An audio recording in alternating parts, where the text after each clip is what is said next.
Hello and welcome. I'm Steve Clemons, editor-at-large of The Hill. Thanks so much for joining us for part two, the second half of our timely and important discussion on the future of defense. I'd like to thank our sponsor, Raytheon Missiles and Defense, for its support of today's program. We're exploring the complexities of today's national security landscape and multi-level, comprehensive American defense strategies and priorities. And I got to tell you, folks, the timing is right for us to do this now, given everything that's going on in the world. Before we get underway, a quick reminder, you can tweet us at The Hill Events, using the hashtag, which I care a lot more about, hashtag The Hill Defense. We're broadcasting live and we'll take your questions throughout the program. As with any live stream, you could experience occasional trouble. We've already had trouble here and we refreshed the page and it worked. I hope it does for you. To discuss the new era of competition with China and Russia and how current events are impacting relations, I'm now joined by two top experts in this field. Paula Dobriansky is the former Undersecretary of State for Global Affairs, and she's done many, many other cool things in the entire national security foreign policy experience. And joining her is Rexon Yu, Managing Partner of the Asia Group, former Deputy to the U.S. Ambassador to the United Nations. And I need to mention that he is also co-host of the Tea Leaves podcast, which I am a regular listener of. So please listen to Rexon and his co-host talk a lot about Asia. But Paula, let me start with you. We are in a time of crisis and challenge, the sort that we have been, in our own little national security groups, thinking about, talking about, maybe not quite believing that we would see something as horrible as we're seeing right now. But you've been someone who's been warning about this moment for a very, very long time, and basically arguing that Vladimir Putin was, I hate to put it this way, valueless in some of the direction. What should a solvent American response and its allies' response be in this moment? And where are we failing so far from your perspective? Well, Steve, first, thank you for having us on the program. Going right to it, you're right. I have pounded this pavement because Putin, in the Munich Security Conference back in 2007, he said Western values are not our values. He said that the United States is unilateralist. And he also said that we have the right to go anywhere, to go inside and protect Russian citizens wherever they may be. So you asked the question, what is the right response for the United States? Well, first, this is a defense summit. I'm going to start with a key point, and that is U.S. defenses have to be strong, have to be solid. We have to have a strong deterrent. Peace through strength. I'm part of the former Reagan administration. Secondly, here, it matters what we do with our alliance. And I think that in terms of the NATO alliance, it has shown strength. It has been coordinating as a counter to this horrible massacre by Putin of Ukraine. And also, thirdly, we need to be doing and responding rapidly to the Ukrainian requests for military assistance. It's not just about economic sanctions, but military assistance matters. Why? Because they are defending themselves and they need the ability to defend themselves. So the MiG-29s, the S-300, Stingers, Javelins, drones, all of the above and even more, they need it to defend. And we need to provide that assistance to them. Paula, Congressman Mike Rogers was on earlier. Mike Rogers, there are many Mike Rogers in national security, but this one is the ranking member of the House Armed Services Committee, says his real criticism of President Biden's administration, knowing all of the intelligence that came out, supportive of putting out a significant amount of intelligence, but said we should have pre-positioned a lot more. We should have done much more by way of lethal weapons. We might have pre-positioned in park more than we did, right. And that we're racing to catch up. Do you agree with him? He's right, 100% right. Here, actually, we are not laying out the strategy. Actually, it's Moscow who has laid out a strategy, and we've been responsive to it. He's absolutely right. We should have actually laid out and had pre-positioned our military strength last year. And in fact, I did sign an Atlantic Council statement that actually called upon the administration to do that very thing. Rexon, to some degree, we've pre-positioned you as our China expert, which is unfair to you because I know that you deal with the global scene and you're one of our nation's foremost experts on chemical weapons, for instance. And I would be interested to know the dimensions of this conflict per se, and then the neighborhood, which includes China. Well, who are the, what are your concerns by way of other enablers, or is China a party in this that can be coaxed to do some of the right things? Thanks, Steve, and thanks for having me on. You asked a question that I think gets at the heart of, I think, one of the dynamics here, which is Russia's invasion of Ukraine has globalized rapidly. Obviously, it has been a watershed event, threshold in Europe for our alliance structure in the European context. But as you have seen over the last several weeks, a huge amount of attention paid to the role of China and the differences we see today in how Xi Jinping, president of China, is behaving versus the crisis several years ago with Crimea, and a concern that China is standing more behind Russia now, and with obvious implications, not just for the invasion of Ukraine and the crisis in Ukraine, but for the potential for scenarios and contingencies in Asia. And I think that, from my perspective, has been one of the most significant developments. And we have seen the rapid change in behavior by several European countries, Germany, Nordic countries, and others, in making different decisions. I think the question is a little bit more unanswered as to the impact that it has in the Asia context, but certainly there are implications. Many people focus on the question of scenarios in Taiwan, but there are broader implications here that I think that will play out and bear out, not just in the coming weeks and months, but for years to come. I mean, just before we leave that, I mean, what you're saying is so important, and it's just this remarkable moment that's very hard to have conceived of, where the Biden administration came in with the so-called pivot to Asia, looking at how do you move resources, not necessarily to be in a collision course with China, but to begin to try and shape those courses. And it's almost like Vladimir Putin, was mocking him, saying, hey, don't forget us over here in Europe. But I think, one of the really interesting challenges is how, with a nation, I tell everybody, power is a function of future expectations. And on that front, China is getting a premium on its power today because of what people think it will be tomorrow.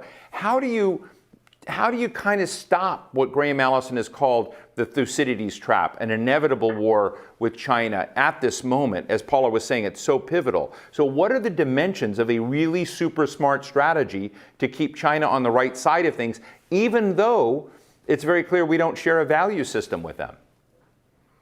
Well, I'd say a few things, Steve. You're asking a hugely complex question. We could probably spend several hours on it. But to try to summarize, the first thing I would say is you want to demonstrate strength. And we do that in many ways. But one of the most important is through our alliance structure, our allies, our partners across the region when it comes to China. And obviously, we have a very different structure in Asia. It's not one alliance, right? It's many layers of smaller, more individualized alliances and partnerships. That's the first thing we've done. And then obviously we've done this for decades, and it's certainly something that the Biden administration has refocused on. The second is, I think we communicate directly with Chinese leadership, and given the nature of the China structure, the conversation at the top between President Biden and President Xi Jinping is absolutely critical. I think we leave open the potential for shared interests, whether that's on climate, on dealing with North Korea, but we continue to focus on the pillars of our strength, both domestically as well as I mentioned, with our allies and partners. Paula, last week in my Al Jazeera English show, The Bottom Line, I interviewed Francis Fukuyama.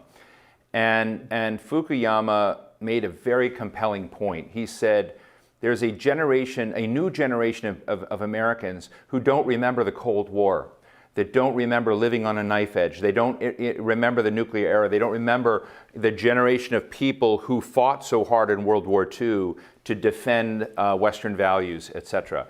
And that democracy and liberal democracies had become lazy, and said perhaps what we're seeing in the heroism of Vladimir Zelensky and the Ukrainian people right now may do something to remind people or help instill in people what democracy means and how incredibly valuable it is. I thought it was very powerful to me, and I don't know if he's right, but I'd love to get your thoughts, because in your role as the former Undersecretary of Defense for Public Diplomacy, I watched you do visuals about culture and challenge and risk, and I'm just interested in what we do to remind people in the world that may have been seduced by temporary populists what democracy means and why it's so important. Absolutely, Steve. First, the moral narrative mattered during the Cold War. The moral narrative mattered in the aftermath of the Cold War, and the moral narrative matters even more now.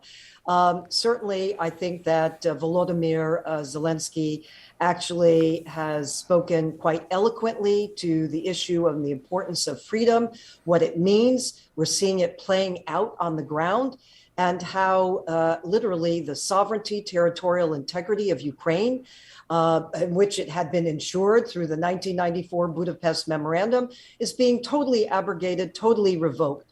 So here he absolutely, I would say that Frank Fukuyama, I think is correct. I think that there was a kind of complacency that actually, unfortunately, came about in the aftermath of the Cold War. I would say it's not just only the next generation. I think that we had become somewhat complacent. In fact, when the first secretary of the UK, she came and spoke at the Decatur House a few weeks back, that was one of her first points, by the way. She said, we cannot be complacent. We've been complacent, and we need to up our defense budgets. We need to realize that there are going to be these kinds of challenges. So in sum, my view is, I think that he is quite right. I think that the kind of response that we've seen, and even as Rex mentioned, the kinds of changes in Europe and elsewhere where countries have stepped forward and have condemned openly what's happening in Ukraine, it's because they realize it undercuts the very essence of what we're about, that important moral narrative. Rexon, I know you have some thoughts on how the nature of alliances need to change. And, I'm sort of always skeptical of a moment when right now we see the Western alliance coming together. We see the comment that NATO has never been more unified. Well, tell you what happens over time is that, a couple of years from now, maybe NATO's less unified. I'm just sort of interested in how you create resilience in alliances, common purpose, but you also have flexibility because, this world is complex, and the notion that everything is going to remain airtight and super tied together, I find to be worrisome to me. And I'd just be interested in how you think we need to redesign and reconstruct alliances so that we can have trust in them, and how they can have trust in us. Yeah, no, it's a great question, Steve. Look, I think that part of this is about the cadence, the engagement we have. If you take Asia, with our closest allies, right? Japan, Australia, South Korea. And if you go further out, there are obviously more countries. But you constantly need to be challenging yourself when you're in government and you're in charge of these alliances. How do you modernize? How do you keep the alliances relevant? What should we be doing differently? Are there choices that we should make now that are different from the ones we made 5, 10, 15, 20 years ago? And I would point to, for example, the initiative among Australia, the UK, and the United States last year as just that kind of initiative where we chose a different path to share perhaps one of our most closely guarded military secrets, nuclear power, naval reactors for submarines with Australia. We have made different decisions in years past, but it's relevant and important for the future that we see in the Asia Pacific. I would argue we need to challenge ourselves when it comes to our other alliances as well. What should the US-Japan alliance look like if you look at Australia or Japan or South Korea, these are countries that have very modern, very capable militaries, much unlike what it looked like, 10, 20 years ago. We should have a different relationship with them. And with that comes a different kind of discussion, not just in defense channels, but politically, economically, holistically in how we think about how we interact. It's a real challenge, Steve, and you're right. Complacency is very easy to set in, and it's a task that is passed on from administration to administration. But Well, Steve, I may would I love just to add keep this. something to that Oh. in 30 seconds? Yeah, please If I do. may, I thank you. I just want to add, what's interesting though is that these alignments are more the wave of the future. We have the formal NATO alliance, which is crucial to our framework, European security framework, and with, of course, US and Canadian involvement in it. But in Asia, what's striking is that you have these alliances.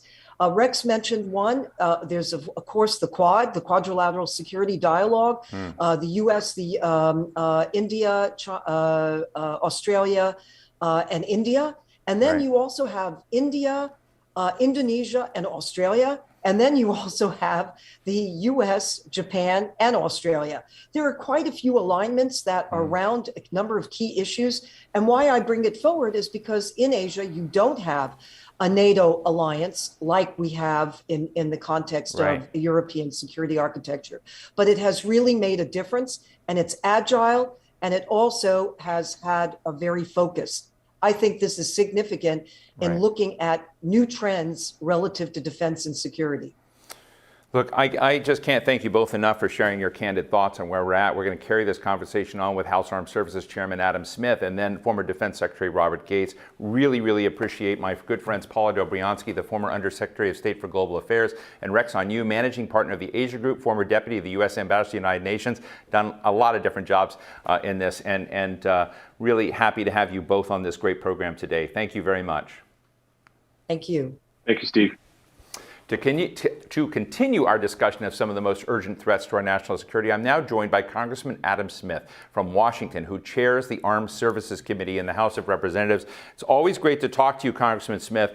I think from the time we were in last time, we were talking about various kinds of threats that may face the nation in cyber, militarily, what our alliances were. Well, guess what? Right now, we're in the frying pan with a lot of this, and we're seeing where things really come together. And so I'd just like to ask you on the forefront of this, because I know you're probably getting practically hourly briefings on what's unfolding, both for allies and NATO, but with Russia's incursion and invasion of Ukraine.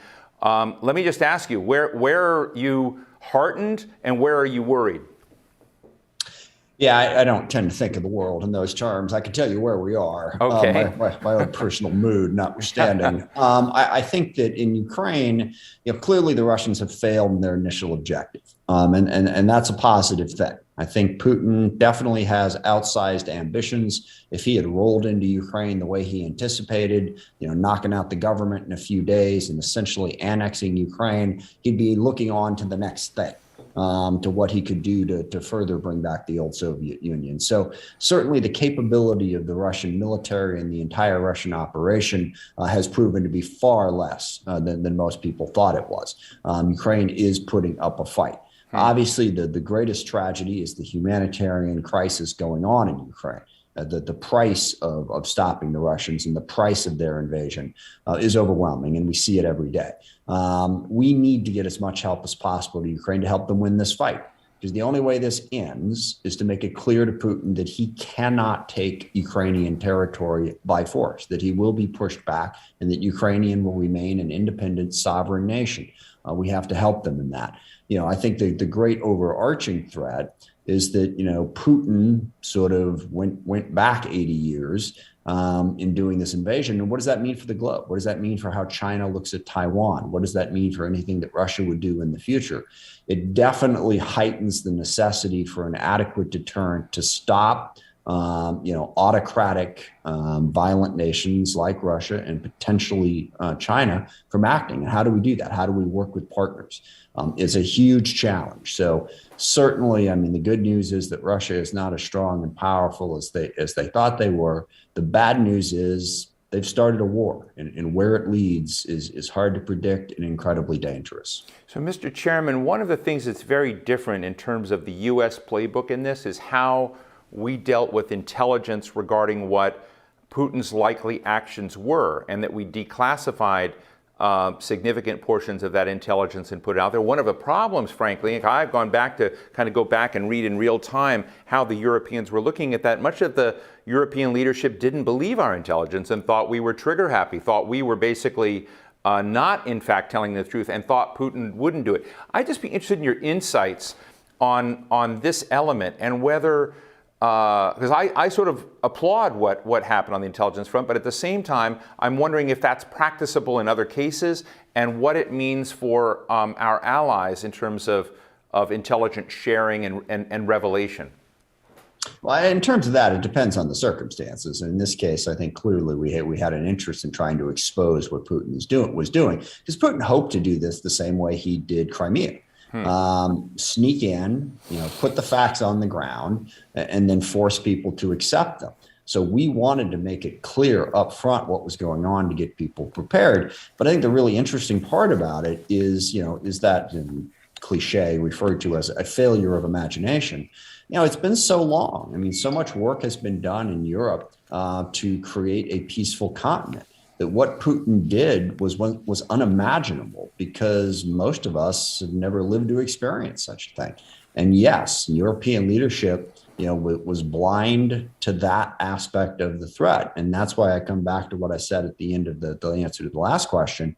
What does deterrence look like now? We were very worried about provoking Russia early on. Well, clearly provocation wasn't the issue. If they didn't feel deterred, they were willing to invade. So how do we build alliances? Certainly in Europe, but as your previous guests were saying as well, in Asia and beyond, to hopefully create an adequate deterrence so this type of violent takeover is not attempted by any country.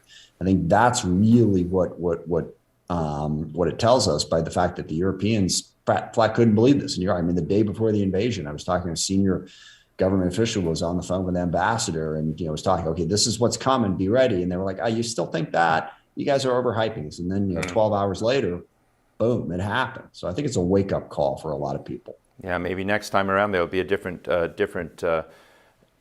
ability to absorb, I suppose. But I was very taken, Mr. Chairman, with an op-ed that you wrote in the Seattle Times, folks. It came out on March 25th. It's titled "The Russia Test for U.S.-China Relations." And in this, in a very focused way, you kind of go through these same questions of deterrence and helping to shape the choices for China based on what we're seeing today. And I'd love our audience to hear the three big pillars that you share of as you kind of look at China as not a foregone conclusion, but how can we shape the dimensions there so we don't end up with Ukraine in Asia? Yeah, I think there are three big pieces to it. One is deterrence. If Putin had known for sure that he was in for the fight that he is now facing, it might likely have changed his calculation. And so, we can look at that lesson certainly in Eastern Europe. We need to shore up our Eastern European allies to make sure that they have an adequate defense. We can certainly look at it in Taiwan, in supporting them, and also with other allies in the region, Japan, South Korea, other nations that we work with. So a pure, straightforward military deterrence so that there's a high cost to a military attack is number one. Number two is alliances and partnerships. We cannot do this on our own. We cannot, deter China alone. We need as many partners as possible. Again, I will reference your previous guests talking about the Quad, our effort to work with India, Japan, and Australia as one example. We have other alliances in the region. We need partners. America first is not going to cut it. We need to make sure that we have the support of nations like Japan and South Korea and India and others as well, the Philippines, Vietnam, Thailand. How do we make sure that there's a mutual benefit, that they want to be partners with us, we want to be partners with them? And lastly, which may surprise some people, we also still have to maintain some sort of relationship with China. Look, the world is a much, much better place if we don't get into a direct conflict with China. And part of that is figuring out where we could potentially work together. I think arms control is a discussion that we ought to have. They're developing new weapon systems. We're developing new weapon systems. Ignorance can lead to miscalculation, can lead to conflict. Global warming is a challenge to all of us, the energy issues that we face. So while we're trying to build partnerships and be able to deter China, we also need to find places to say, hey, there is a possible future where we work together in a peaceful, more prosperous world. And we need to look for those diplomatic opportunities as well. I guess the other piece I would put in there is in helping our partners is development assistance. The U.S., at the end of World War II, we helped rebuild Europe. Europe turned into a prosperous place. We worked with Japan. We built a relationship with South Korea. These countries are now thriving capitalist democracies that are successful. If we look at those development opportunities across the globe to build support for liberal democracy as a good model to govern, we will have more allies and we'll have more support to deter aggression. Chairman Smith, I'm going to ask you one more question before we take a question from the audience for you, but I was in Estonia recently at a national security conference, and what I learned there was a very big concern in that region, NATO allies, that NATO didn't have a playbook for dealing with some of the hybrid tools that Russia was developing, like weaponized migration, essentially trying to destabilize governments with migration, or looking at the various dimensions of, cyber sabotage, et cetera. Lots of the areas, and so they worried that NATO didn't have a playbook in those areas. And I'm interested in just two quick things. Do you think we're preparing ourselves for the hybrid dimensions of conflict with nations that want to engage there? And secondly, if NATO turns out to be attacked by Russia, are we ready for that? Yeah, and the first question, yes, but not fast enough. I was actually in Estonia just a month ago myself and was struck by some of those same things. Yeah, warfare has changed. I'll tell you, it was one of the biggest emphasis of my committee and something that Mike Rogers, the ranking Republican on the committee, and I are in lockstep on. We need to modify our approach, modernize our approach to warfare. Technology, it's all about information and survivability now. I mean, tanks are not as useful as they used to be. Drones are a lot more useful. Why do we have more tanks than drones? Just to put it in one dramatic place. And then, yes, the conflict will play out across a number of different lines, and we need to modify our force, and we need to integrate NATO into that.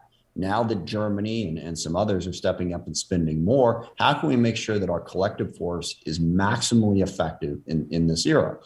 As far as being ready for a Russian attack, I think we're learning a lot. You've seen just in the last month a major surge in support from NATO, from the US into Eastern Europe to build up those defenses. But we got to be smart about how we build them up as well. We can't be fighting the last war. We can't be fighting the wars of the 20th century. We have to be looking at what information, what survivability means for how we need to modernize the Pentagon and our allies right now, today, and we've got to do it much faster. I'm very frustrated on a number of things. The Pentagon is not innovating as fast as they need to. We're going to keep putting pressure on them to try to get that done. I can take one question, and then votes have been called. I got to run across the street. Thank you. We've got a question from the audience. I can do that, and then I got to go. Patricia Duff. Patricia? Hi, I'm Patricia Duff, CEO of The Common Good, and I have two questions. First, the invasion of Ukraine by Russia and Putin has truly upended the Western democracies' calculations for defense. So how will our defenses have to change as a result? My second question is that Ukraine needs to be able to defend against the missile strikes, or there will be little to defend in homes and infrastructure. The material we are sending there now is helping, but seems inadequate to save residences and cities. Is there anything more robust we can send before it's too late? Yeah. Take one. Well, first off, you're the CEO of The Common Good. I would say you've got a lot of work to do. We need a lot more of that in the world today. As far as the question of what we need to get to them, yeah, air defenses are crucial. Being able to take down and defend against those missile strikes, to defend against, and also to defend against armor. So the Javelins and the Stingers are crucial. The surface-to-air missile systems are crucial. But above all else, to me, what is so crucial is drones. Because when you reference the destruction being rained down upon those cities, it's being rained down some by standoff weapons, but primarily by artillery. The only way to effectively target artillery right now is through missiles, if we can get them adequate missiles, but drones. Drones have the ability to get out there and not be seen. They're survivable, they won't get shot down, and they can deliver a punch. So those are the systems that we have to get to them. Can we do it in time? That's hard. The Ukrainians are fighting bravely. They've pushed the Russians back. At the moment, we just have to get it to them as fast as we can. I think what the Ukrainians have proven is they can surprise us. So yes, I think we can get it to them in time to stop the Russians. Look, the destruction is already on a horrific scale. And we have to dedicate ourselves everywhere in the world to being prepared, to your first question, for how to stop that going forward. So we have to do that. Right now, we have to get what we can to the Ukrainians as fast as possible. I will say a lot of the weapon systems that we have gotten into them have proven quite effective. We've seen the Russians bogged down trying to take Kyiv. That's because their columns have been attacked. They've been attacked by drones. They've been attacked by those missiles. So we got to get more to them as fast as possible. And again, to answer your question, I do believe that the Ukrainians have the fight, and we have the ability to support them to be successful in stopping this Russian invasion. But understanding at this point that the horror is very real, and we have to rededicate ourselves to figuring out how to make sure things like this don't happen in the first place. Well, House Armed Services Committee Chairman Adam Smith, read his op-ed, March 25th, Seattle Times. Fascinating. Thank you so much for joining us, sir. Thank you. I appreciate it. Continuing our conversation with Secretary Del Toro, we go back. Secretary, it's great to see you. I was just sharing with our audience that we were basically kind of talking about layering in all these different forms of technology that makes the question of what the quality of a military service is, as I was discussing with the Deputy Secretary of Defense, the connectivity and communication between all sorts of different platforms is really there. I'd just love to kind of get your sense of the dashboard, because I think one of the big things is we saw Russia engaging in more hybrid conflict tools, cyber tools, cyber disruption. How good are we at that stuff? Well, you're absolutely correct. And I would argue we're very good at it. And actually, this year's budget submission reflects the fact that we're investing an enormous amount of money in R&D in all the right places, whether it be cyber, space, hypersonics, quantum computing, artificial intelligence. And those are the capabilities that our platforms, whether they be on the surface or subsurface or in the air, demand in order to meet the more challenging threats that are being posed by our adversaries. One of the things that you have said is the only thing Vladimir Putin understands is strength. And we have a complexity where we're both, I think, very officially trying to be supportive of Ukraine without crossing certain red lines regarding NATO, formal NATO participation in conflict. How do you show muscle when we've built in restraints on power at a moment which is really one of the worst violations of territorial sovereignty that we've seen in many generations? How do you blend power into constraint? Well, one of the best ways to actually do that is to show President Putin that the world is united against him. And, I just came from a trip to the Mediterranean where I went aboard the Harry S. Truman, where we're conducting trilateral operations with the Charles de Gaulle from France and the Cavour from Italy.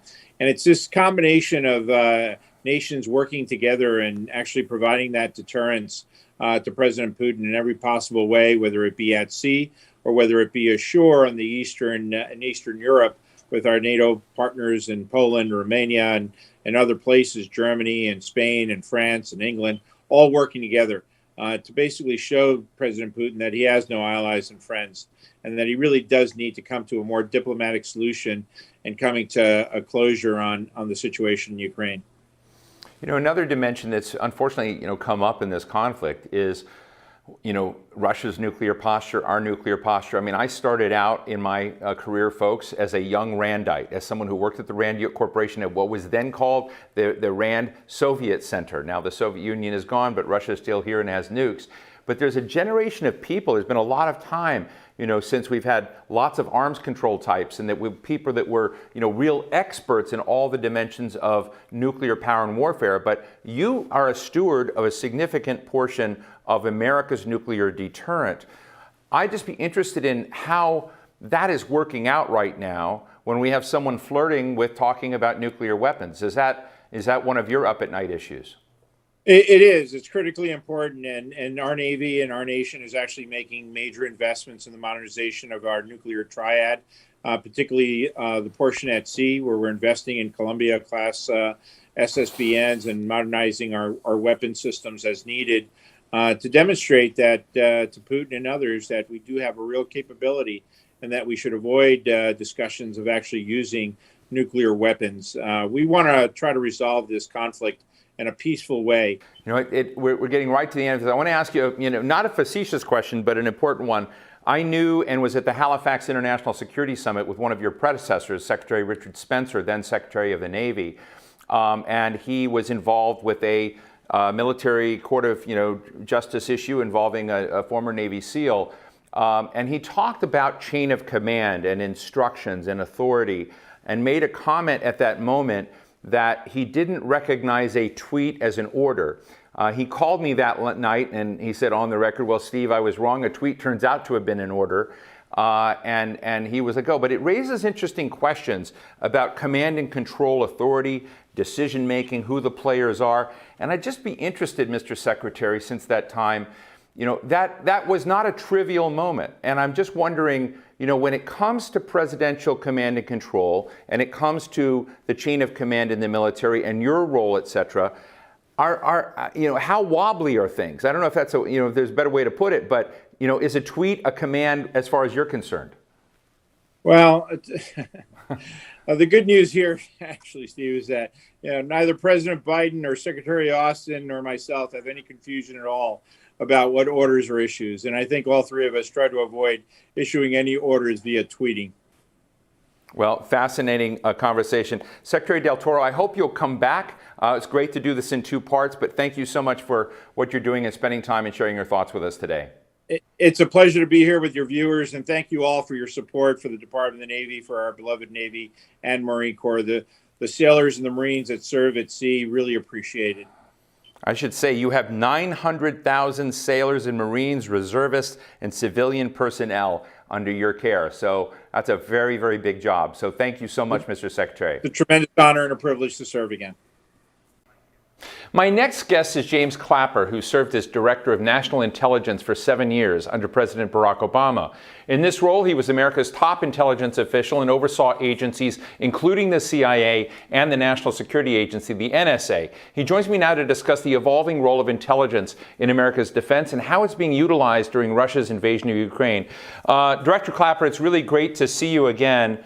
Look, I sort of feel like the world has changed so dramatically in these last few weeks, month, from what we see now, a real active war with one of our greatest geostrategic rivals invading another nation. And as the preamble to this, President Biden, I suppose with a lot of support both from his Director of National Intelligence, Avril Haines, and his CI Director, Bill Burns, put out a lot of intelligence about what they saw Vladimir Putin is likely to do. This seemed to be very different from the operating plan that we had in the future. How has the intelligence terrain changed from your perspective? Well, first, thanks for having me, and you're quite right in your preface statement about how this is profoundly changing the world. And who would have thunk in the 21st century that we'd have a land invasion in Europe? But we are, and history repeats itself. As to the specific question you asked, which is a good one, yeah, a lot's changed since 2014 when the Russians previously invaded Ukraine and took Crimea and established an oppositionist rump in the Donbass or eastern region of Ukraine. And this time around, the intelligence community under Avril's leadership has helped the administration use intelligence as a weapon, which I think is entirely appropriate. And I think it was disruptive and distracting to the Russians, where their predicted operations or their operations were predicted and in public. Now, in defense of myself, I guess, the Russians were a lot more subtle in 2014, the little green men and all that sort of thing. And they had about 10,000 naval infantry, their nominal Marine Corps troops in the Crimea already. So, and frankly, they didn't see the Ukrainians as successful in resisting as they have been this time around. So, but to the point, it's extremely important to use intelligence in that information operations campaign and weaponize it against the Russians, because they've certainly used information as a weapon against us. Look, I know a lot of people that were your colleagues in the intelligence world and talked to them, and I don't think it is a mistake to say that where I thought and many thought Russia was going was becoming the grandmaster of hybrid conflict, looking at how you weaponize migration, how you use cyber to disrupt, disinformation, and what you and Michael Rich of RAND have talked about, truth decay, other dimensions that were non-traditional tools in conflict. And that's where I thought we were going. And I wondered whether NATO had a playbook to deal with that, whether we in the United States had a playbook to deal with that. But now he's got tanks and planes and guns and missiles, which is in a way very conventional. Were you surprised by the track that Putin took? Well, not really. After you watch the buildup on three sides of Ukraine, which was very public, thanks to the advances in commercial imagery. So the technology that's available to us today is much better than it was 8 years ago.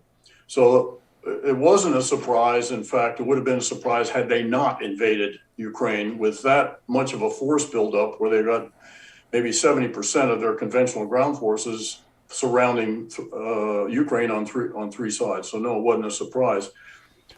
What was a surprise was that thus far, knock on wood, there wasn't a more aggressive use of cyber. And I was looking for that, particularly after my experience in the run-up to the 2016 election, where when I became aware finally of the magnitude, scope, depth, and sophistication of the Russian information operations campaign, particularly their exploitation of social media, which was massive. And they exploited the polarization and divisiveness in this country to a fare thee well. So I expected a much more aggressive use of cyber, in the first instance, against the Ukrainians, and more broadly, perhaps against us, particularly when the economic sanctions were imposed. Now, I've seen references on TikTok and places to what the non-state actor Anonymous has been doing to Russia by way of information disruption and cyber disruption. Would it be going across red lines if the U.S. government had done more to be disruptive, to use its resources in this case? Or does that action come along the lines of the fear that walks over the line of direct conflict? What are the rules for cyber in this world of contact? Because we're all dealing with each other already, but it's not clear that the clarity is there as, say, the borders with NATO. Well, I think if I get to your question, the issue is the legitimacy of private hackers, whether individuals or groups, such as Anonymous, who are working against the Russians or to thwart the Russians.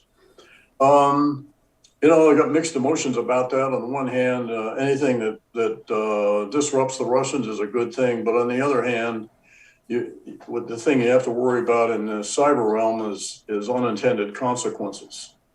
And that's why I really think in the attack mode, particularly if it's against a foreign nation state, it's better if that's done at least under the auspices of the government, Department of Defense, National Security Agency, whatever, and that people not just sort of go out there and well-intended ad hoc things that could potentially be in conflict or disruptive to things that are going on under the auspices of the government.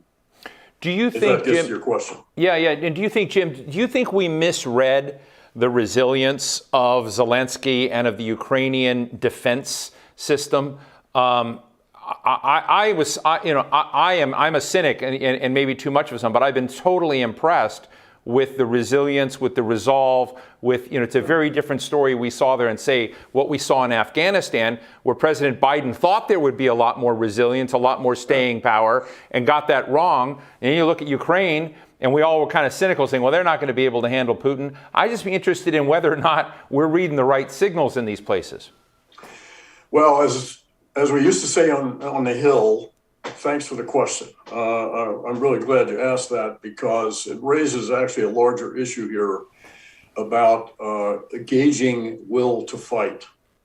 And we have never, I say we, the intelligence community, the military writ large, have never been successful at that.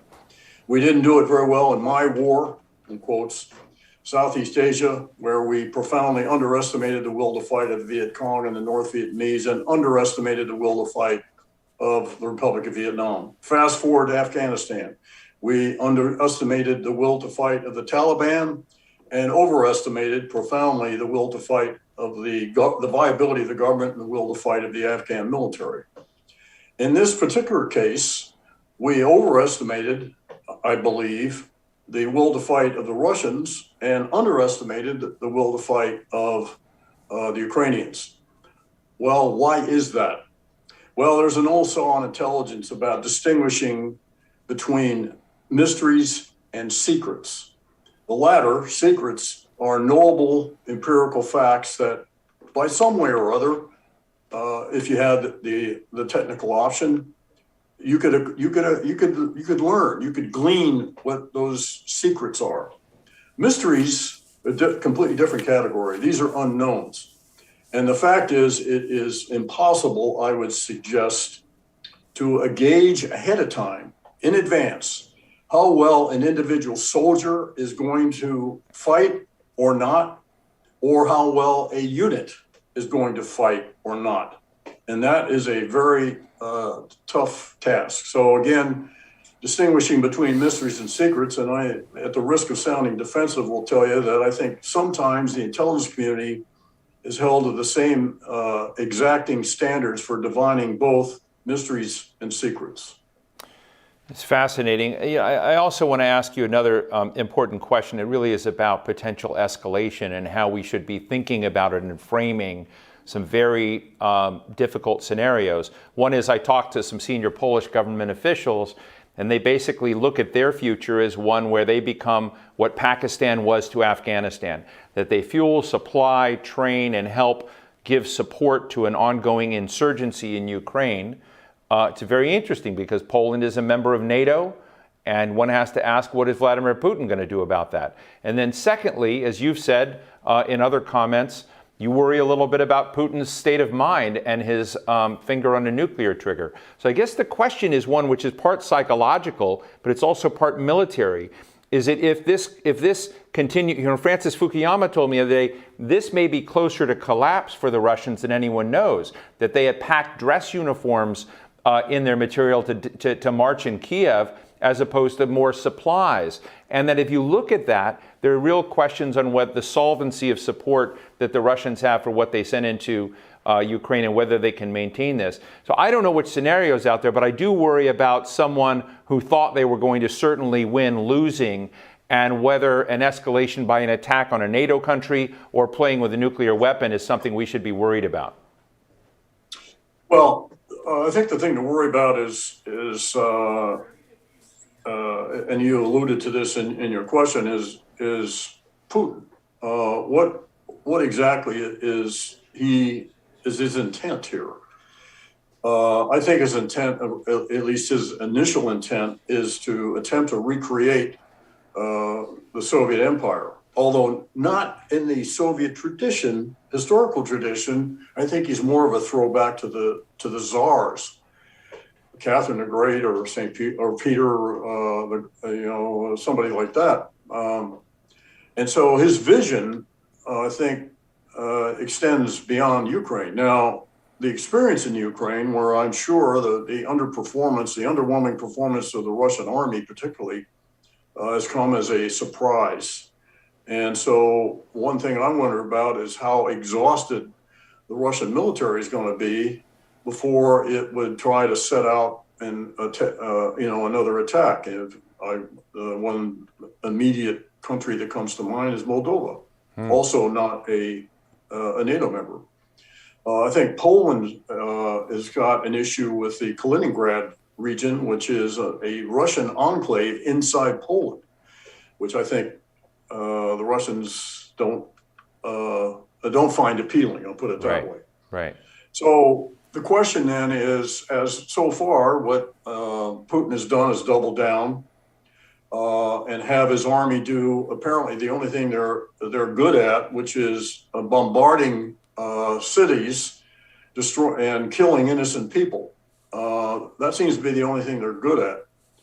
So is it, will that continue? I don't know. Well, it doesn't appear to me right now that the Ukrainians are in a mood to capitulate or agree to any Russian demands for territory. So now, what your question that you mentioned about supplying an insurgency, and if we got to that point, would NATO or parts of NATO continue to supply an insurgency in Ukraine, which I think would be very, very difficult for the Russians to put down. And I think the answer to the question is probably yes. Well, either overtly or covertly, we would find ways to support an insurgency if that gets to your question. No, it does. Let me just ask you real quickly, finally, Jim, is when you kind of look at the state of both our human intelligence networks and our electronic and non-human intelligence networks, are we in good shape? Does this nation need to do more by way of that area? What is your assessment as we've seen so much evolution in technology and whatnot? Are we where we should be? Well, yesterday, both the Office of the Director of National Intelligence and the Undersecretary of Defense for Intelligence and Security announced their FY23 budget requests, which total $94.7 billion, which is larger than the GDP of many, many countries around the globe. So I think we're investing a lot in intelligence, and we have a lot of capability.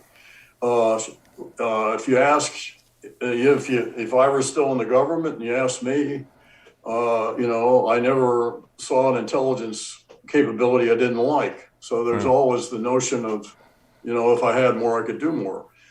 So I think we're pretty well equipped now. With specific respect to Ukraine, I believe the Ukrainians have a tremendous human capability. I think they have penetrated the Russians do it fairly well. Now, the Ukrainians got the same problem with Russians or Ukrainian quislings penetrating them.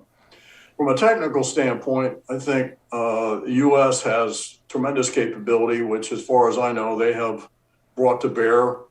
And as I indicated earlier, a big improvement over 8 years ago is the improvements and the technical capacity of our commercial imagery industry. So I think my general answer to your question is we're in pretty good shape. Well, I want to thank James Clapper, former Director of National Intelligence. There's a long story, which we'll get into another day, about a day he played in a band with Dan Aykroyd and the Blues Brothers, but we'll leave that for another time. It's really great to see you, sir, and thanks so much for sharing your thoughts with us.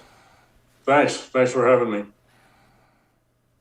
Earlier, I spoke with Dr. Stephanie Tompkins. She's director of the Defense Advanced Research Project Agency, known as DARPA. We discussed the role of the agency in our greater defense framework and how the Department of Defense is continuing to innovate and challenge what's possible. Here's my conversation with Dr. Tompkins. Dr. Tompkins, thank you so much for joining us today. Look, I have been a junkie following DARPA for, I feel, decades. And I know a lot, not everything, of course, about what DARPA is working on, but a lot of Americans recently, particularly through the president's recent State of the Union address, are hearing about other DARPA-like activities. And so they're learning, what's this DARPA thing? Now we have a DARPA-H, a kind of DARPA-like activity at the National Institutes of Health, or we have ARPA-E, a kind of advanced research project at Energy. But I want to go to the mothership, and why don't you tell our audience a little bit about what DARPA's mission and purpose in the world is? Sure. Well, DARPA's mission, the way we see it, and I think our predecessors have for the last 60 or so years since it was created, is to create and prevent technological surprise for our nation. So we were originally founded when the Sputnik satellite was launched by the then Soviet Union. That was quite a shock. And the idea was that we should be better at sort of being ahead of those kinds of technology leapfrogs, which both allows us to be less likely to be surprised, but also puts us in the position of being the ones creating the surprise. So as the president mentioned, I think there are some things that we call our greatest hits, and that includes things like miniaturization of GPS receivers, the ARPANET, which became the internet, unmanned aerial vehicles. Most recently, an investment about a decade ago in mRNA vaccines. So Wow.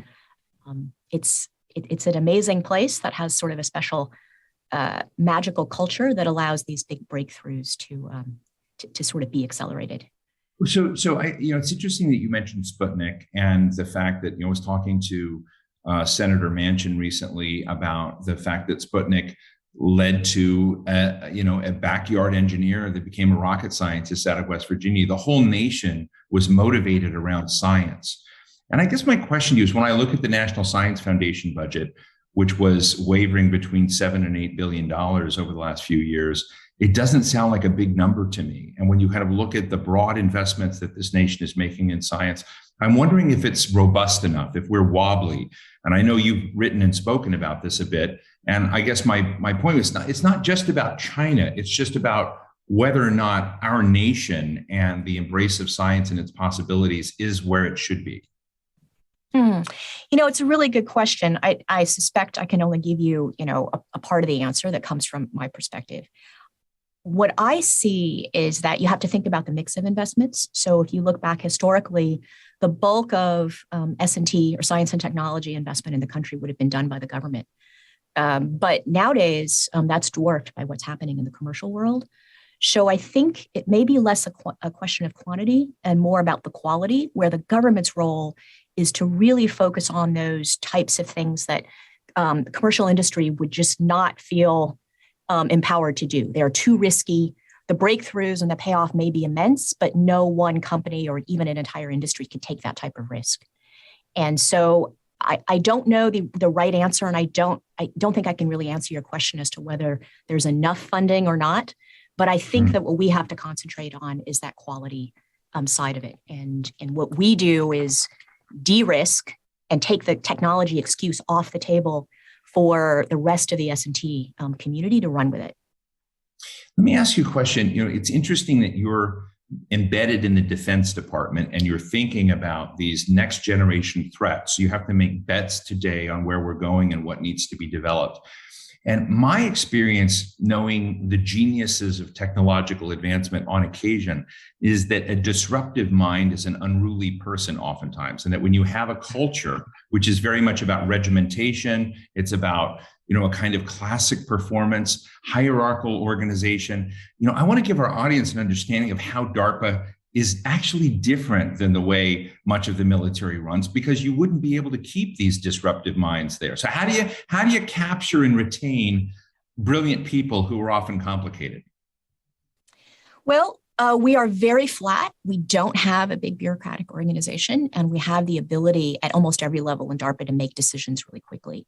So whether it means that we could hire a person in less than a week if we decided that we needed to do that, we're very grateful for a bunch of sort of flexibility and sort of authority that Congress, for example, has given to us, and a lot of leeway that the Department of Defense gives us to sort of run autonomously. But the other thing is that we have a really inspiring mission. And so, some of those unruly minds, fundamentally, they have to come because they want to do good and they want to change the world. They're giving up usually significantly higher salaries. They're taking a break from what is probably a very successful career trajectory. They come here and we owe it to them to allow that time that they're here, which is typically about 4, maybe 5 years, to be put to the best use possible with that dream of changing the world. So our entire culture and our mindset is focused on eliminating barriers and bureaucracy and letting them get to the business of that game-changing technology. And that tends to work really well with all kinds of personalities. Well, that's great. Well, you've mentioned some of the big hits of DARPA, like GPS work and the ARPANET, and which became the internet. I know you've been involved with optical manufacturing componentry and all sorts of things, materials design, stealth fires, drones, and unmanned vehicles. The list is long that DARPA has been involved with. Those are the successes. And I do want to get to the subject of, hey, what is your crystal ball? Tell us about what's needed or what you're investing in today to the degree you can, because I know a lot of it is classified. But I'm also interested in fabulous flops. I'm interested in things that were cool, but just didn't work out, because I want our audience to understand not everything's a home run. Yeah, in fact, you learn a lot from failure. So can you talk about any of your flops? Sure. There's one that I've heard about a lot, and it was before my time. I don't remember the exact name of the program, but I do remember it was a type of aircraft that I believe instead of doing all the cool things it was supposed to do, it sort of flipped over. And so it literally flopped in midair. But, the flops are hard to understand sometimes because they can surprisingly lead you in a different direction. And I'll give you a real quick example of that. We had a program a number of years ago focused on trying to create artificial blood. And you can imagine why in the battlefield, it will be a lot better to be able to manufacture the blood than have to rely on some kind of complex donor network. And that program failed. We were able to create the artificial blood, but it ended up, we could not bring it down to a price point that actually made sense for the military. We had a new program manager come in, and his one of the things he had to do when he started was sort of close out that program. And he was brainstorming with his team and said, if we have expensive blood and we're sort of stuck with that, is there something we could do with that blood to make it worth the price? And that got them talking about how you might infuse that blood with antibodies or other type of medical countermeasures. And that actually led to the program that invested in mRNA vaccines. So it was quite a fabulous flop. We absolutely did not create artificial blood. But some of those failures can lead in really surprising directions. So I'm kind of proud of our failures as much as our successes. That's terrific. So I don't know if you remember Bill Joy's article in January of 2001 in Wired magazine, and it was Why the Future Doesn't Need Us. And it was his argument then, and think back, over 20 years ago, was that our rapid advances in computing power, in nanotechnology, in robotics were, in his dystopian view, were going to lead to massive increases in technology that finally kind of displace human beings, and it might even create accidents. I've always been interested, as we've gone generations beyond that, whether or not you have concerns today about that tension between what technology is trying to solve, and to the degree that you worry about governance. When we hear things about AI and quantum computing, how do we keep people built in?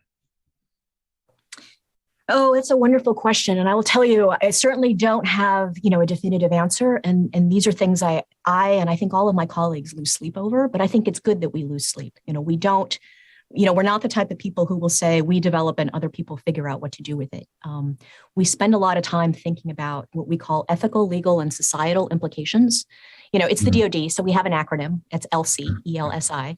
And we work with philosophers and ethicists and lawyers, social scientists, say anthropologists, and really try to suss out some of the directions these technologies can go so that we can provide answers to the policymakers so that they understand, how this technology might need to be regulated or how it might need to be managed. We try to understand where the fundamental limits might be. And we also really try hard to think about how you build safety and restrictions into the technology from the beginning. So we have a program called Safe Genes, which really looks at how you would build in safety into gene editing tools so that you don't have whether your deliberate or accidental release of something that might be ultimately harmful to the environment. Well, there's kind of a joke that's says, in the old days, when you build brakes for a car, you don't want to just bolt them on at the end. You kind of want them integrated into the machine. But, you don't build brakes so that the car can go slower. You build them so that it can go faster. And we think of building in those safety restrictions as a way of allowing technology to accelerate, but with much better knowledge and the ability to slow down when needed. That's a wonderful answer for a tough question. But let me ask you, as we wrap this up, and I would love to talk to you many times in this. I mean, obviously, fascinated by technology and how, when you look at what your job and tasks are now with your colleagues of looking at the accidents that you just talked about, how you got to mRNA vaccines, but what are the deliberate efforts right now in technology in the horizon? What are the innovations you hope to see and target as we look forward? Well, as you might imagine, almost anything you can think of in sort of the national security problem space are things that we care about. We think very much about solving the problem, and not always so much as just pushing a technology. We're really thinking about a problem space. So, in other words, we're looking for new kinds of hammers rather than we have a hammer and we're trying to make everything into a nail, right? So the technology excites us and inspires us, but it's really the problem space. We worry unusually right now, we're worrying a lot about supply chains. If you think about that, that moves into the domain of what a lot of people call gray warfare, where economics are being sort of used in ways that are not maybe so naturally evolving, but they're deliberately being used to drive different national decisions. That's a super complex problem, and it's not one that lends itself well to one organization looking at one type of supply chain. It's really looking at the complex interconnection. So we have a whole variety of programs underway and some new ones getting started where we take advantage of our ability to be multidisciplinary to look at problems like that. And that will include things like microelectronics. It includes things like pharmaceuticals, and it certainly includes things like military parts and components. So that's an area that I think affects almost all of the other areas, and that's sort of a new one that you'll hear us talking a lot more about in the future. I'm going to sneak one last one and frustrate my team. It is amazing to talk to you, and I know that you're brilliant and in this. And I've had the pleasure of talking to so many women in science. It occurs to me that while DARPA helped create this, conversation that we have between myself here in Doha and you in Washington D.C., my friend Susie Armstrong at Qualcomm was the engineer who helped figure out how to move visual pictures, and the algorithm for that over the internet. Ellen Stofan, who was a former chief scientist at NASA, is now at the Smithsonian and is obsessed with going to Mars. There are great Franz Cordova, who was at the National Science Foundation. So many great women in science and technology are out there, but it is one of the areas that when you kind of scratch beneath the surface of the excellence there, we're still not as a nation at the same point where we have gender parity, I would say, in the STEM fields. I just be interested in your perspective of because you're obviously successful in this, what should we be listening to and doing by way of making sure that we have an equitable set of resources that is blind to gender? Does that make sense? Yes, it does make sense. And, again, that's one of those questions where I think we have a lot of people with significantly more expertise than I do. I think where I would be listening myself, and where I am trying to listen, is what causes women to leave STEM fields, and what causes the young, students to change their minds and decide to do something other than majoring in STEM. And I think those are problems that are seen and documented. And something is happening, and we need to sort of understand that root cause issue that's underlying all of that. It's not a magical solution. I don't think solving those problems will suddenly transform everything, and it takes time. But I think we have to listen to the women and what's causing them to make the decisions that they do. I think it would be really interesting to ask ourselves, how do we get more Stephanie Tompkins and Ellen Stofans and Franz Cordovas? What a pleasure to talk to you, Dr. Stephanie Tompkins, Director of the Defense Advanced Research Projects Agency. I think I got that right, of DARPA. Did I get all the letters right? But Absolutely. I want to thank you so much for joining us today, Stephanie. Thank you very much. It was my privilege. Thank you so much. For the final interview of the afternoon, I had the pleasure of speaking with former Secretary of Defense Robert Gates. He served under both Presidents George W. Bush and Barack Obama and is the only Secretary of Defense in U.S. history to be asked to remain in the office by a newly elected president. Throughout our expansive interview, we discuss how Russia's invasion of Ukraine acted as a wake-up call, why global affairs matter to the American people, the evolution of cyber threats, and so much more. It's a conversation you won't want to miss. It's a great cap to a marathon day. Let's take a listen. Mr. Secretary, thank you so much for joining us today. Look, I want to get right at it. The world is bleeding, and we're watching this horrible horrible situation in Ukraine with the invasion by Russian Vladimir Putin. I guess, just a few months ago, this administration, the Biden administration, was talking about the pivot to Asia. And I'm just wondering, as you sort of look at the questions of how we manage our interests geostrategically in the world, did we set this up so that Vladimir Putin could kind of mock America and say, oh, remember us over here? And I'd just be interested to get your insights as we frame what America is about, as we frame what the challenges are. Did we make a mistake by talking so much about Asia and taking our eye off the ball in Europe? I think that people kind of fell asleep at the switch in terms of the fact that the world beyond China continues to represent a national security threat to the United States and to our allies. And it's not just Europe and Russia, it's the Middle East, it's North Korea. And while, for the last several administrations have talked more about China and the need beginning in the Obama administration to pivot to China, the reality is we still face global challenges. And what I think the invasion of Ukraine represents is a wake-up call, or as I put it in a recent op-ed, a cold shower that's a reminder of the kind of regime we have in Moscow. And as we see the continuing attacks out of Yemen onto Saudi Arabia and the UAE, Iran's continued meddling. We still face problems around the world. Now, I think the important thing to bear in mind is that what Putin has done is remind us that for the first time since World War II, we face powerful adversaries in both Europe and Asia.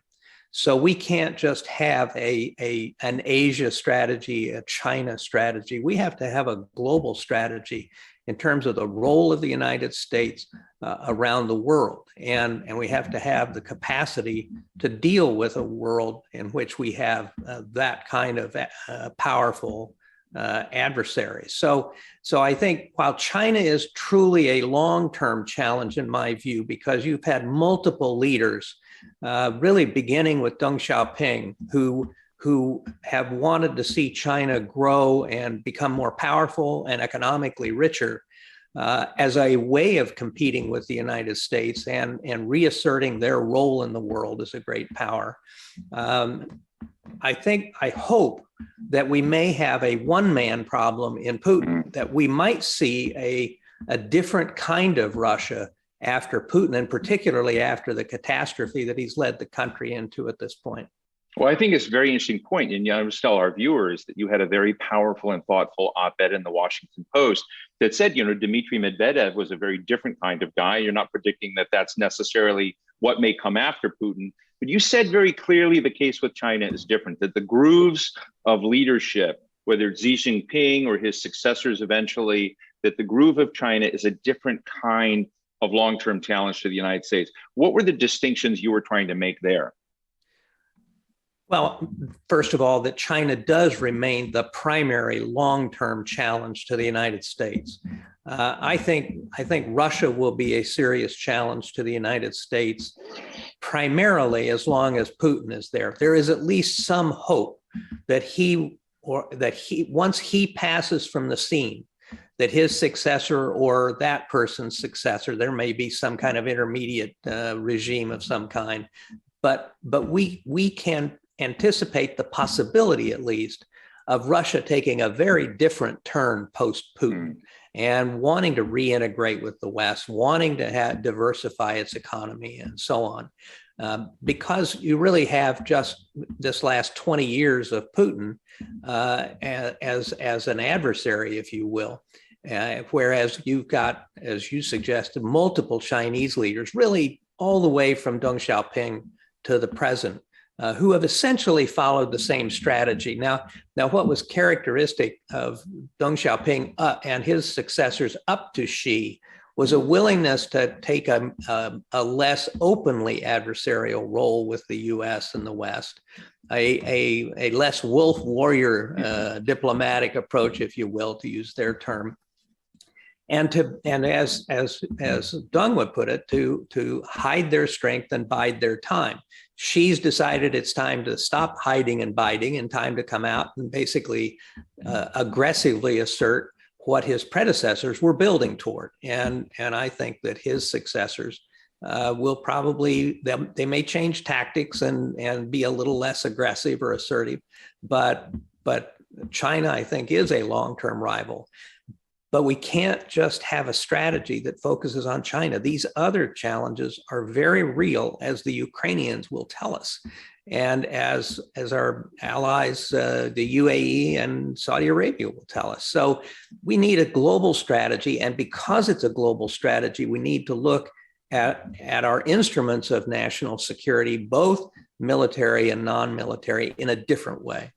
Look, this is oversimplifying things by far, and I know that, but there used to be this adage that politics ended at water's edge. But today, politics don't even end at party's edge, that you have great divides, frankly, in both parties, not just the Republican Party, about America's purpose in the world, about what our equities are out there.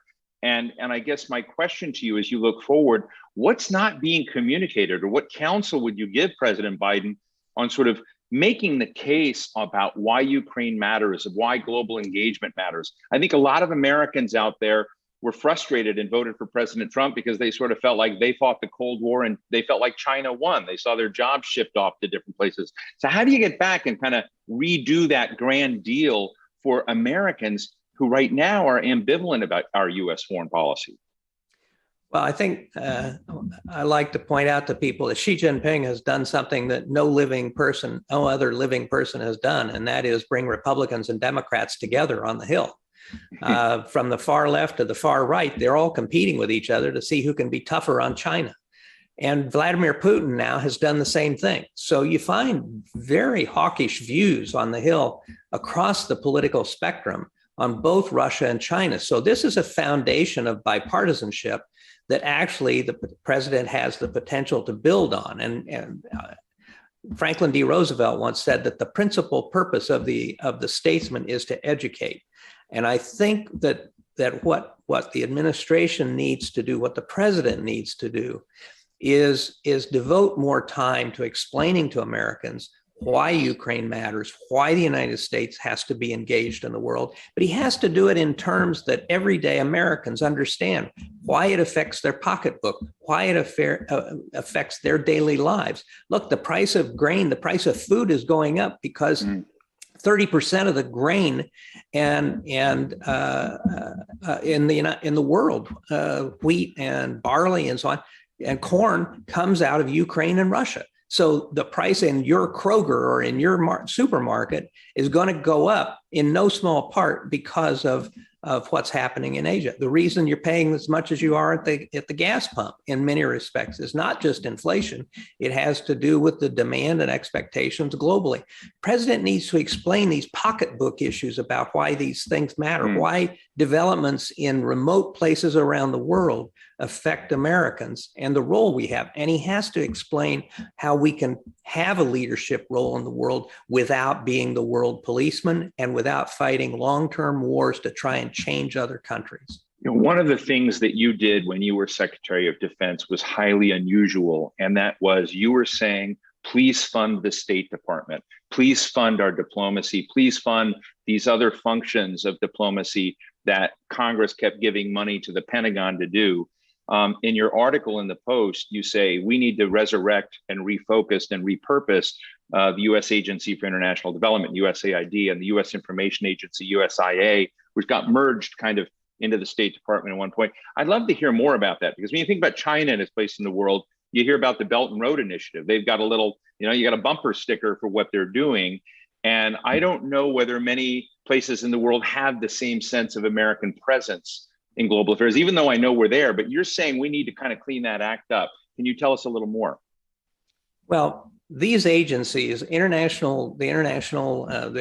Agency for International Development, USIA, other agencies played a critical role in the Cold War in terms of strategic communications, in terms of humanitarian and development assistance. we had a lot of friends around the world because of those capabilities. There are a lot of people that were willing to work with us. Congress dismantled, eliminated USIA in 1998. Turned that around in the early 2000s.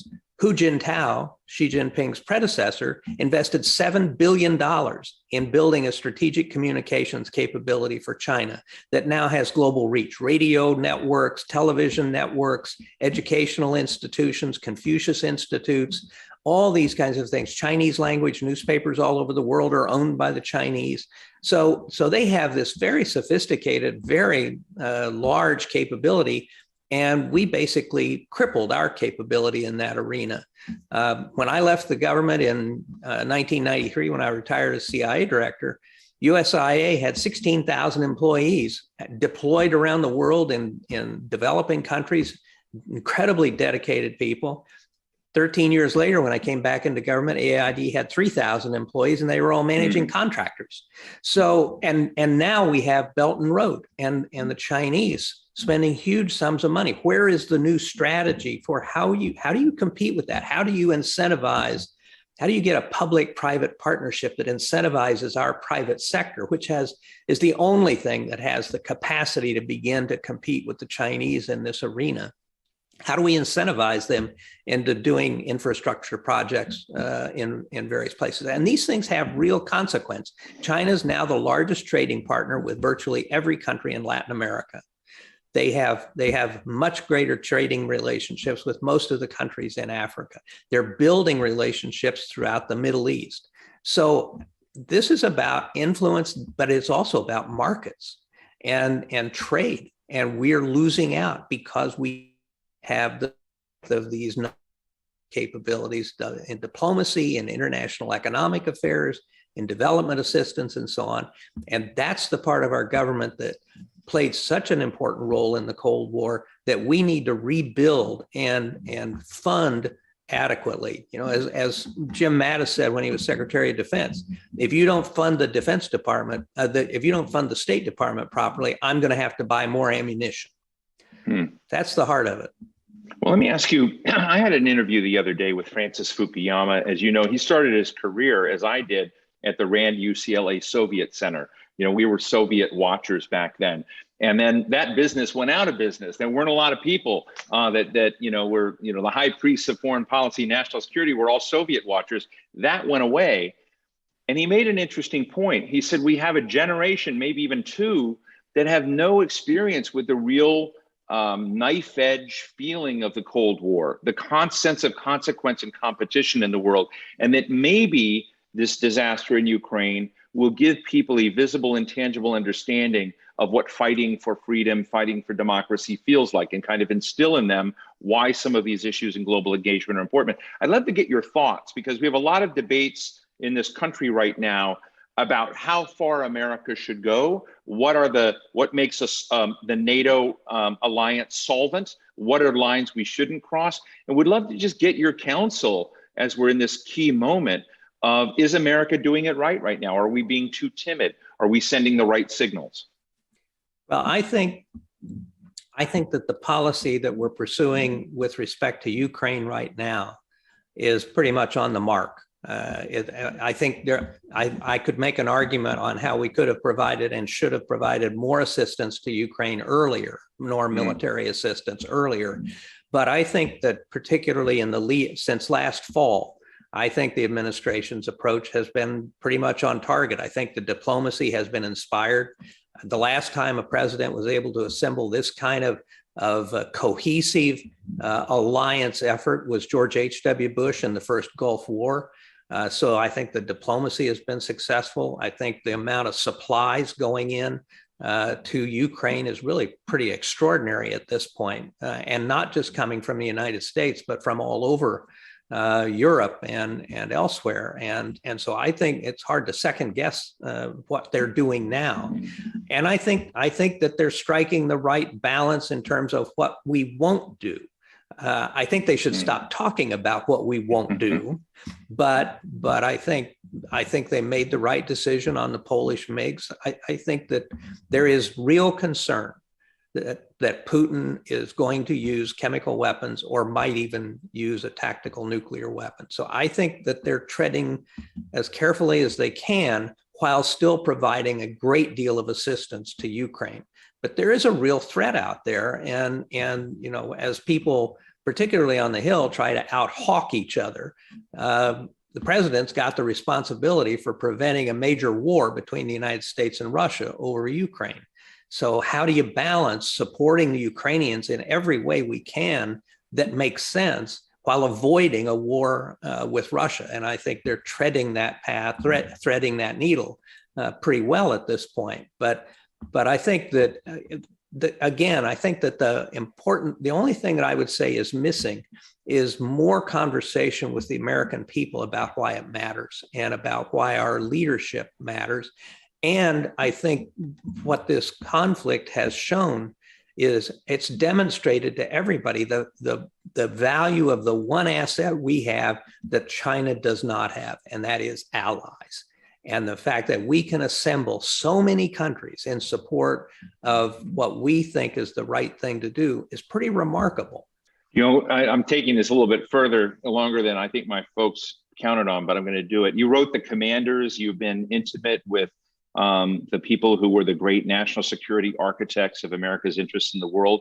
I think all the way, from the Dean Achesons in one era to the Scowcrofts and Brzezinskis in another, yourself included. I'd just be interested when I kind of look at people like that. Bill Burns, who's now director of the CIA, I think is extremely thoughtful and whatever. But I don't see the kind of same posture, the same presence of national security thinkers and leaders as we saw in previous generations. I'd love to get your insights on that. And do you worry about that? Well, I do. And one of the things that I worry about as well, when I stepped down when I retired as secretary in 2011, I was concerned that I was the last senior national security advisor who had served both Republican and Democratic presidents, 8 of them altogether. And I would say there is an exception to that at this point, and that's Bill Burns, who I have the greatest respect for, and I think he's doing a terrific job. But there aren't many. I mean, right now, Bill is the only one who has served both Republicans and Democrats, and I think with distinction, and I'm really glad he's where he is.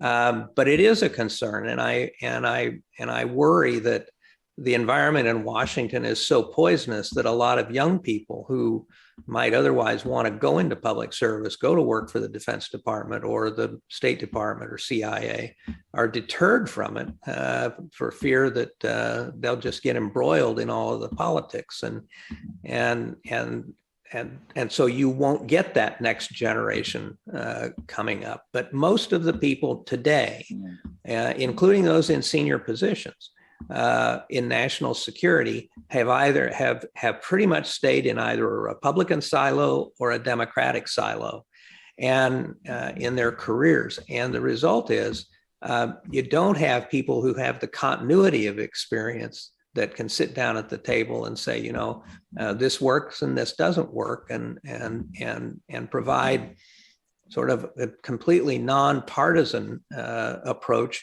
and have the credibility with the Congress as being nonpartisan. Just finally, Mr. Secretary, I've been waiting for someone really smart or for some classified RAND study to get declassified on the really smart scaffolding of a global cyber doctrine, a military doctrine. And I know we have US Cyber Command, we have stuff out there, but cyber seems to be the next frontier in terrain. And we're such a reactive nation. Do we need to have a full-on cyber war with the Russians or the Chinese or the Iranians to actually begin to put some of the things in place that we need to on cyber? Well, I sure hope not. I mean, I created Cyber Command in 2010 to put in place, for the Pentagon at least, the capabilities, both offensive and defensive, that we need. And I think we have the technical capabilities. The problem that I see is that you've got DHS, which has statutory responsibility for cyber defense in the United States. You've got a cyber coordinator in the White House. You've got a deputy national security advisor for cyber. But at the end of the day, who's in charge? what's the command and control, and also the fact that the only real actual resource we have that actually does the cyber is the National Security Agency, which reports to the Department of Defense, which has no statutory authority in the United States to do those kinds of things. And I'm not sure we've figured all that out.